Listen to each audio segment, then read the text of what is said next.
जी, अस्सलाम वालेकुम। First year biology के 5वें चैप्टर से हमारे पास एक आसान और सिंपल सा टॉपिक है और वो ये है कि बैक्टीरियोफेज। मतलब कि आज हमने बैक्टीरियोफेज के बारे में देखना है। बैक्टीरियोफेज क्या है, इसका असर क्या है, ये किस चीज़ को इफ़ेक्ट करती है। उसके बाद जो है बैक्टीरियोफेज को बैक्टीरियोफेज क्यों कहते हैं, उसके बाद बैक्टीरियोफेज के लाइफ साइकिल को हमने देखना है। तो सबसे पहले अगर हम बात करें कि हमारे पास जो बैक्टीरियोफेज है, इसको हम फेज वायरस का भी नाम देते हैं।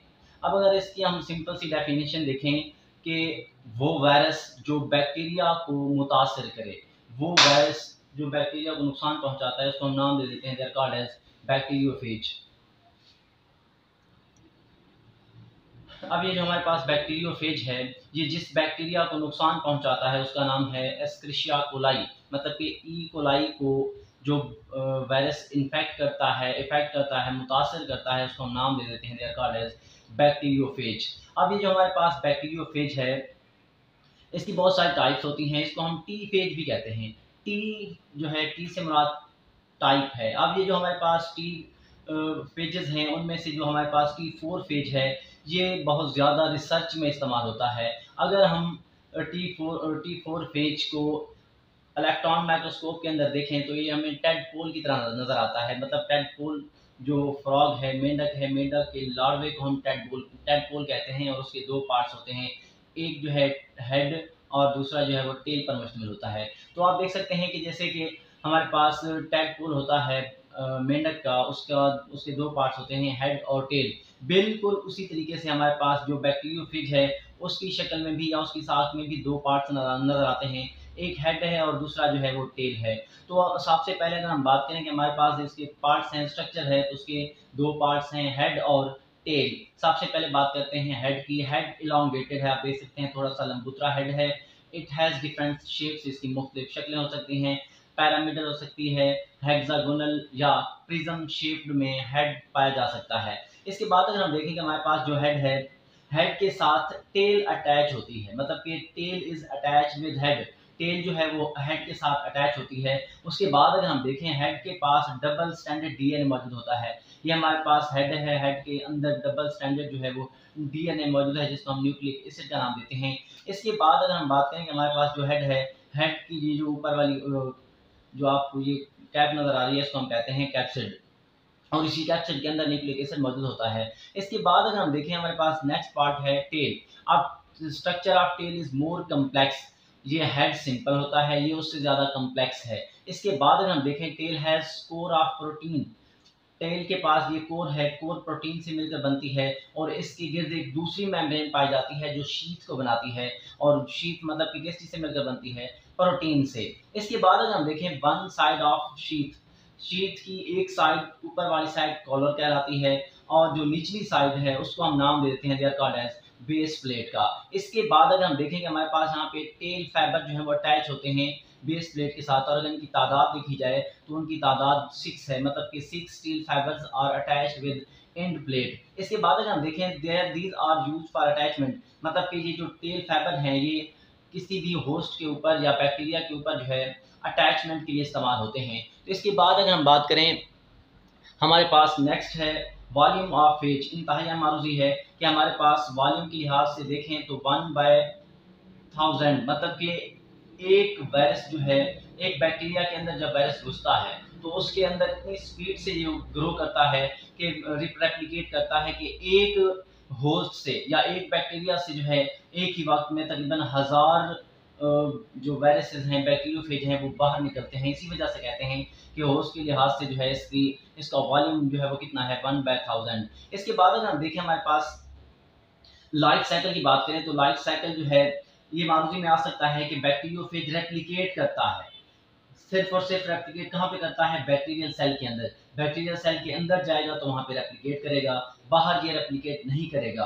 अंदर जाएगा तो इसके पास जानदार की खासियत आ जाती है, बाहर होता है तो इसके पास जानदार की खासियत मौजूद नहीं होती। तो इसके बाद अगर हम देखें स्टेप्स इन रेप्लिकेशन, रेप्लिकेशन जब करेगा तो उसके मुख्तलिफ जो है स्टेप्स मौजूद होते हैं। तो सबसे पहला स्टेप जो है वो है अटैचमेंट। इंतहाई अहम शॉर्ट क्वेश्चन भी है कि व्हाट इज एड्सॉर्प्शन या व्हाट इज अटैचमेंट। अटैचमेंट के तौर पर भी पूछा जा सकता है और एड्सॉर्प्शन के तौर पर भी पूछा जा सकता है। तो सबसे पहले हम बात करें अटैचमेंट की। अब होता क्या है कि फर्स्ट ऑफ ऑल सबसे पहले बैक्टीरियोफेज जो है वो आकर जुड़ता है बैक्टीरियल सेल पर, मतलब कि बैक्टीरियल सेल की जो सेल वाल है, सेल वाल के ऊपर एक रिसेप्टर साइट होती है। अब रिसेप्टर साइट के ऊपर जो है ये जो हमारे पास क्या होगा, बैक्टीरियोफेज जो है वो आकर अटैच हो जाता है। अब रिसेप्टर साइट जो है वो कहाँ पर मौजूद होती है, बैक्टीरियम के सेल वाल के ऊपर। Weak chemical bond is formed, मतलब कि वायरस और रिसेप्टर साइट के दरमियान एक केमिकल बॉन्ड बनता है जो कि वीक बनता है। तो इसके बाद अगर हम बात करें कि हमारे पास जो दूसरा स्टेप है, पहले अटैचमेंट होती है, अटैचमेंट के बाद पेनिट्रेशन का प्रोसेस आता है। अब पेनिट्रेशन में क्या होगा, द टेल, जो टेल है वो इंजाइम को खारिज करती हैं। इंजाइम कौन से, लाइसोजाइम इंजाइम। ये इंजाइम जाकर क्या करते हैं, वो जो सेल वाल है उसको डिजोल्व कर देते हैं, उसके ऊपर जो प्रोटीन पार्ट होता है उसको डिजोल्व कर देते हैं बैक्टीरिया के सेल वाल के ऊपर। जो है फिर क्या होता है, वो कमजोर हो जाती है, वहाँ पे छोटे छोटे स्ट्राक बन जाते हैं, जिसकी वजह से टेल फाइबर जो है अंदर की तरफ धकेल दिए जाते हैं। अब टेल शीट जो है वो जब टेल अंदर की तरफ जाएगी तो टेल शीट कंट्रैक्ट करेगी। अब टेल शीट जब कंट्रैक्ट करेगी, टेल कोर इज फोर्स, जो टेल कोर है वो अंदर की तरफ घुस जाएगी सेल के अंदर। मतलब जो शीट है वो कंट्रैक्ट करती है और जो हमारे पास टेल कोर है वो अंदर की तरफ, सेल के अंदर की तरफ जो वो घुस जाती है। अब जब वो सेल के अंदर की तरफ घुस जाती है तो लास्ट में हमारे पास क्या होता है कि द वायरस इंजेक्ट्स, वायरस जो है वो अपना डीएनए बैक्टीरियल सेल के अंदर इंजेक्ट कर देता है एज लाइक सिरिंज। जिस तरह एक सिरिंज इस्तेमाल होती है, बिल्कुल इसी तरीके से जो वायरस है वो क्या करता है, अपनी टेल कोर की मदद से अपने जो डीएनए है वो सेल, बैक्टीरियल सेल के अंदर दाखिल कर देता है। अब इसके बाद अगर हम देखें कि जो प्रोटीन कोट है, प्रोटीन कोट बाहर रहता है, लेकिन जो टेल कोर है वो डीएनए को क्या कर देती है, अंदर धकेल देती है बैक्टीरियल सेल के अंदर। जैसे कि आप देख सकते हैं ये जो है बैक्टीरियल या बैक्टीरिया या बैक्टीरियम की सेल वाल है। अब सेल वाल के ऊपर यहाँ पे जो है हमारे पास रिसेप्टर साइट मौजूद होती है। अब ये बैक्टीरियोफेज सबसे पहले यहाँ पर अटैच होता है, जिसको हमने एडजॉर्प्शन का नाम दिया हुआ था। अब जब ये इसके साथ अटैच हो जाता है तो ये जो इसकी टेल कोर थी वो अंदर की तरफ दाखिल हो जाती है। जब टेल अंदर की तरफ दाखिल हो जाती है तो उसके बाद आप देख सकते हैं यहाँ से इसका जो हेड है ये कंट्रैक्ट होता है। इसके कंट्रैक्ट होने की वजह से इसके अंदर जो डीएनए मटेरियल था, डीएनए मटेरियल आप देख सकते हैं ये साइटोप्लाज्म के अंदर जा रहा है। मतलब यहाँ पे साइटोप्लाज्म होगा बैक्टीरियल सेल का, तो बैक्टीरियल सेल के अंदर जो है साइटोप्लाज्म आ जाता है। तो जब साइटोप्लाज्म के अंदर वायरस का डीएनए आ जाता है, जब वायरस का डीएनए बैक्टीरियल सेल के अंदर आ जाता है, मतलब कि उसके अंदर आ गया है तो पेनिट्रेशन हो गई है। पेनिट्रेशन के बाद दो लाइफ साइकिल जो है वो हो सकते हैं। पहला है लाइटिक साइकिल, दूसरा है लाइसोजेनिक साइकिल। सबसे पहले अगर हम लाइटिक साइकिल की बात करें तो इसमें जब पेनिट्रेशन हो जाती है तो मल्टीप्लिकेशन होती है। After entering bacterium, bacterial cell के अंदर दाखिल होने के बाद वायरल डीएनए जो है वो बैक्टीरिया की बायोसिंथेटिक मशीनरी को कंट्रोल कर देता है। बायोसिंथेटिक मशीनरी को जब वो कंट्रोल करता है तो उसके बाद होता क्या है कि जो वायरल डीएनए है वो तो अंदर दाखिल हो गया बैक्टीरिया के अंदर, उसने बायोसिंथेटिक बैक्टीरिया को कंट्रोल किया।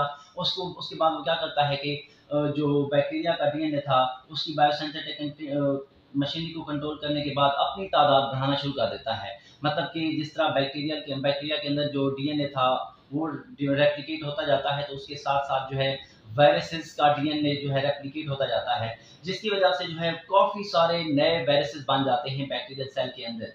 इसी तरह अगर हम देखें कि एज अ रिजल्ट के तौर पर viruses begins to multiply, viruses जो है वो बड़ी तेजी से मल्टीप्लाई करता है। अंदाजा है तकरीबन जो है 25 मिनट के बाद, हर 25 मिनट के बाद नई 200 बैक्टीरियोफेजेस बन जाती हैं किस चीज़ के अंदर, बैक्टीरियल सेल के अंदर। तो इसी तरह अगर हम देखें कि हमारे पास जो इसके बाद क्या होगा, जब मल्टीप्लिकेशन हो जाती है, मतलब कि काफ़ी तादाद में बैक्टीरिया बन जाते हैं, बैक्टीरियोफेजेस बन जाते हैं बैक्टीरियल सेल के अंदर, तो उसके बाद हमारे पास आता है एक स्टेप जिसको हम नाम देते हैं लाइसिस का। अब लाइसिस होता क्या है कि after the formation of bacteriophage क्योंकि वो अंदर बन चुकी हैं बैक्टीरियल सेल के अंदर, तो बैक्टीरियल सेल बर्स्ट हो जाता है, उसकी सेल वॉल जो है वो फट जाती है। सेल वॉल के फटने के बाद न्यूली फॉर्म बैक्टीरियोफेज, जितने भी उसके अंदर बैक्टीरिया के सेल के अंदर बैक्टीरियोफेजेस बन चुके थे वो सारे के सारे जो हैं वो बड़ी तेजी के साथ बाहर निकलना शुरू हो जाते हैं, जिसको हम नाम देते हैं लाइसिस का। तो इसके बाद जो है ये जो साइकिल स्टार्ट हो जाता है वो कौन सा साइकिल है, लाइटिक साइकिल है। इसके बाद जो है द फेज दैट कॉज, वो फेज जो लाइसिस का सबब बनी होस्ट सेल के, उसको हम नाम दे देते हैं, they are called as lytic phage या विरुलेंट फेज। इसके बाद दूसरा हमारे पास जो है लाइफ साइकिल वो ये है कि लाइसोजेनिक साइकिल। अब इन सम केसेस बाजों का लाइसोजेनिक साइकिल जो है वो स्टार्ट हो सकता है। अब यहाँ पे होता क्या है, फॉर्मेशन ऑफ प्रोफेज। यहाँ पे क्या हुआ था कि वायरस का डीएनए बैक्टीरियल सेल के अंदर आकर उसकी बायोसिंथेटिक मशीनरी को कंट्रोल करता था, लेकिन यहाँ पे बायोसिंथेटिक मशीनरी को कंट्रोल नहीं करता, वो इनकॉर्पोरेट हो जाता है, दाखिल हो जाता है बैक्टीरियल के क्रोमोसोम के अंदर। अब जब बैक्टीरियल के क्रोमोसोम के अंदर अंदर दाखिल हो जाता है तो वहाँ पे पुरसकून अंदाज में रहना शुरू कर देता है। इस स्टेज पर हम इसको कहते हैं प्रोफेज, और ये जो प्रोसेस है वो क्या है, लाइसोजेनी है। तो इसके बाद अगर हम देखें the phage which cause lysogeny, वो फेज जो लाइसोजेनी का सबब बनी उसको हम नाम दे देते हैं, they are called as template phage या लाइसोजेनिक फेज। इसके बाद हमारे पास जो है रेप्लिकेशन का प्रोसेस होता है ड्यूरिंग लाइसोजेनी, मतलब कि लाइसोजेनी के दरमियान the bacterium lives normally, bacteria जो है वो नॉर्मली तरीके से रहता है, उसको कोई भी नुकसान नहीं पहुंचता। लेकिन viral DNA is part of bacterial chromosome, जहाँ पे क्या हो जाता है कि वायरल डीएनए जो है वो बैक्टीरियल क्रोमोसोम का पार्ट बन जाता है and passes to each daughter cell, और हर डॉटर सेल के अंदर क्या हो जाता है, जनरेशन टू जनरेशन, हर जनरेशन के पास वो जो है चलना शुरू कर देता है। अब इसके बाद जो है हमारे पास लास्ट स्टेप आता है जिसको हम नाम दे देते हैं, they are called as induction का। अब ये जो हमारे पास इंडक्शन का स्टेप है, यहाँ पे होता क्या है कि सम टाइम वायरल डीएनए, बाज़ों का वायरल डीएनए जो है वो अलहदा हो जाता है बैक्टीरियल क्रोमोसोम से और फिर से लाइटिक साइकिल को स्टार्ट कर देता है। इसको हम नाम दे देते हैं, they are called as induction. अगर हम इसको डायग्रामेटिकली शो करें, मतलब कि डायग्राम्स की मदद से देखें, तो आप यहाँ पे इजीली जो है यहाँ पे स्टडी कर सकते हैं। ये हमारे पास लाइटिक साइकिल है, ये जो है लाइसोजेनिक साइकिल है। अब सबसे पहले बैक्टीरियोफेज जो है वो बैक्टीरिया के ऊपर आकर अटैच हो जाता है, अपना यहाँ पे जो है अपनी जो डीएनए मटेरियल है, डीएनए को इसके अंदर दाखिल कर देता है। डीएनए को इसके अंदर जब दाखिल करता है तो यहाँ पे होता क्या है कि उसकी मेटाबॉलिक मशीनरी को कंट्रोल करता है। जब मेटाबॉलिक मशीनरी को कंट्रोल करता है तो उसके बाद आप देख सकते हो कि वायरस जो है उसके खाली हेड बन रहे हैं। जब खाली हेड बन जाते हैं तो उसके अंदर फिर से न्यूक्लिक एसिड को भेजा जाता है। अब जब न्यूक्लिक एसिड उसके अंदर चले जाते हैं तो उसके बाद जो है कॉलर भी बनती है, शीट भी बनती है, बेस प्लेट भी बनती है, मतलब कि पूरा वायरस बन जाता है। जब वायरस बन जाते हैं तो यहाँ से बैक्टीरियल सेल की दीवार फटती है, बैक्टीरियल सेल की दीवार फटने के बाद जो है यहाँ से लाइसिस हो जाती है। तो ये हमारे पास जो साइकिल चल रहा है ये लाइटिक साइकिल है। उसके बाद बाज़ औक़ात होता क्या है कि अगर इसी तरह अगर हम यहाँ पे चले जाएं, यहाँ पे बिल्कुल अच्छे अंदाज में, पुरसकून अंदाज में जो है इसके अंदर वायरस का जो डीएनए है वो इसके अंदर मौजूद है। ये कंडीशन जो है इसको हम प्रोफेज कहते थे। अब जब प्रोफेज बन जाती थी तो उसके बाद होता क्या है, फेज इज रेप्लिकेटेड, फेज जो है वो रेप्लिकेट करती है बैक्टीरिया के डीएनए के साथ साथ, और इसके बाद जो है उसके अंदर बाइनरी फिशन स्टार्ट हो जाती है। अब जब बाइनरी फिशन स्टार्ट होती है तो यहाँ से दो बैक्टीरिया बनते हैं। बैक्टीरिया जब बनते हैं तो उनकी नस्ल आगे की तरफ बढ़ती जाती है और हर जो है नए बैक्टीरिया के पास वायरस मौजूद होते हैं। बाज़ औक़ात वो उनसे जब अलहदा हो जाते हैं तो फिर से एक और लाइफ साइकिल स्टार्ट हो जाता है जिसको हम नाम देते हैं लाइटिक साइकिल का। तो वहाँ से फिर जो है वो फट जाएंगे। इसी तरह हम कह सकते हैं कि यहाँ पे हमारे पास लाइटिक साइकिल और लाइसोजेनिक साइकिल जो हैं ये बैक्टीरियोफेज के अंदर पाए जाते हैं। ओके बेटा, अल्लाह हाफिज़।